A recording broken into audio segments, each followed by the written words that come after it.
Viewers, আমরা পদ্মা নদীতে নৌকা ভ্রমণ করছি। পদ্মা নদী মোটামুটি শান্ত হয়ে আছে।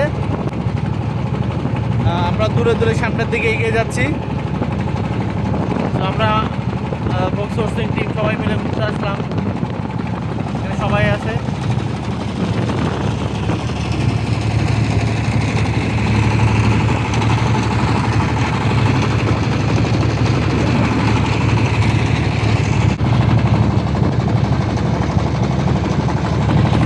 প্রচণ্ড বিশুদ্ধ এই বাতাসে আমরা যদি শ্বাস প্রশ্বাস নিতে পারি, আমাদের মনে হয় ফুসফুসের আর কোনো সমস্যা হবে না।